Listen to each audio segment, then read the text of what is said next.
सवाल पे आ जाइए। परसों से आप सांसद हैं, तीसरी पीढ़ी पॉलिटिक्स में है, नॉमिनेशन फाइल आप देखते हैं कैसे होता है, तो क्या इलेक्शन कमीशन की तरफ से जो उनका रिजेक्ट हुआ है वो सही है या गलत है?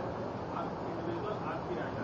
मेरे को जब तक मैं पूरा वो उर्दू एक लफ्ज है नफ्स से मुकदमा नहीं मालूम तो कैसा जवाब दूंगा मैं? नफ्स से मुकदमा मेरे को नहीं मालूम, मैं कैसा जवाब दूंगा? सिंपल है कि उन्होंने तेलंगाना में जो एक मामले का जिक्र अपने नॉमिनेशन में नहीं किया था, यहाँ एक मामला दर्ज। एक बात सुनिए, इलेक्शन कमिश्नर जो नॉमिनेशन फॉर्म में अगर आपके खिलाफ कोई एफआईआर है तो आपको डिस्क्लोज करना जरूरी है। अब वो बोल रहे कि एफआईआर नहीं है,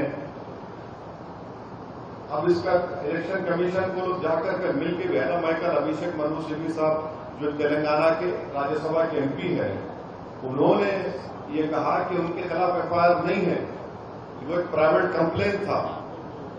अब उनके खिलाफ एफआईआर नहीं है तो फिर कैसा एक्शन लेंगे आप? देखिए BNSS में क्या है, पहले क्या था मेरे को अच्छी तरह याद है, क्योंकि जब पार्लियामेंट में जब BNSS का कानून पास हो रहा था, मैं इम्तियाज जलील, हम दोनों अपोजिशन के एमपीज थे। पहले क्या था, मैं प्रमोद जी के खिलाफ प्राइवेट कंप्लेन किया तो कोर्ट रिफर्ड एफआईआर होता था। अब क्या है, प्राइवेट कंप्लेन किया तो कोर्ट आपको नोटिस देता, प्रमोद साहब आइए आपके खिलाफ भी आया है। तो एफआईआर हुआ नहीं मालूम। एफआईआर कैसा होता उसमें? प्राइवेट कंप्लेन पे सुनवाई होती, इसके खिलाफ कंप्लेन हुआ, उसके बाद कोर्ट सेटिस्फाई तो एफआईआर हुआ। पहले BNSS से पहले क्या था कि आप कंप्लेन दिए कोर्ट को, कोर्ट प्रिफर्ड, कोर्ट बोलता एफआईआर रजिस्टर करो। अब ऐसा नहीं है। अभिषेक मनु सिंघवी साहब का जो स्टेटमेंट मैं सुना और अखबार में पढ़ा, वो बोल रहे कि एफआईआर नहीं है उनके खिलाफ, सिर्फ कोई प्राइवेट कंप्लेन किया, उनको नोटिस दी गई, वो कोर्ट को अटेंड करे। अब एफआईआर हुआ तो फिर एफआईआर कॉपी तो आना ना। मेरे को तो नहीं मालूम क्या सच है। हाँ,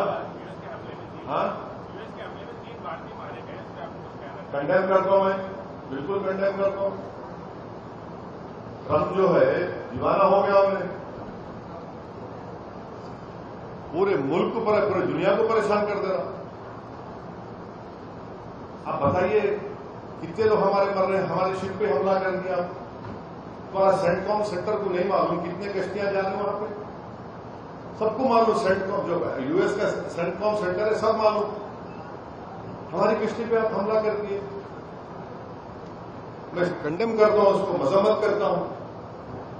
एक तमाशा बना के रखी है, पूरा एरिया, पूरा रीजन टर्मोइल में है। इलेक्शन कमीशन पर जानकारी के इल्जाम लग रहे हैं। अगर से वोटर लिस्ट में मुसलसल अपडेट होती रहती है तो अचानक से एफआईआर की नौबत क्यों पेश आ रही है? अब सुप्रीम कोर्ट का जजमेंट आ गया ना, तो जो सुप्रीम कोर्ट परफेक्ट, हम मुतफिक नहीं है उससे, बाद सुप्रीम कोर्ट का जजमेंट कानून है। अब जब कानून आ गया तो हमको आपको मिलकर काम करना है। यूपी के शामली से एक मामला आया है सर, आयुष मलिक नाम। एसआईआर के ऊपर बात करो, अब्दुल बशीर साहब एसआईआर पे बात करिए। सवाल, नरेंद्र मोदी के 12 साल पूरे होने के लॉन्गेस्ट सर्विस PM है, क्या कहेंगे? आप बोलिए, मैं आपका, आप भी कुछ लोग पूरा। हाँ,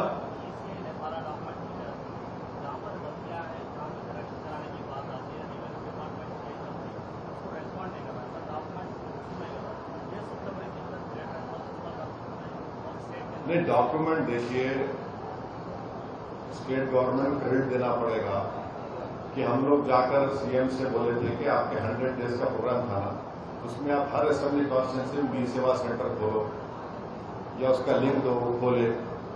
हम लोग जाकर रिक्वेस्ट किए कि 10th class 12th class graduation में जितने भी सर्टिफिकेट्स गवर्नमेंट इशू करती है एजुकेशन रिकग्नाइज के, आप उसको बी सेवा पर रखो, वो तो मिल रहे हैं।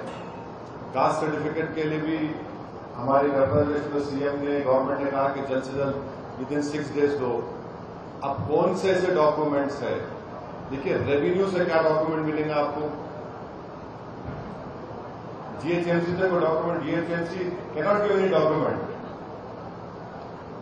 कास्ट सर्टिफिकेट मिलेगा आपको, फॉरेस्ट का, लैंड का मिलेगा। हमारा लीगल है, वो नहीं है ना इसमें। इसीलिए तो हम बोल रहे हैं किसी under 12 documents 3 are not available in, they are not given in Telangana. That is the problem. That is why we want the ECI to reconsider and accept driving license issued by Telangana state government, food security card issued by the state government, and various other documents issued by the state government to the people of Telangana, and the PAN card which Government of India issues.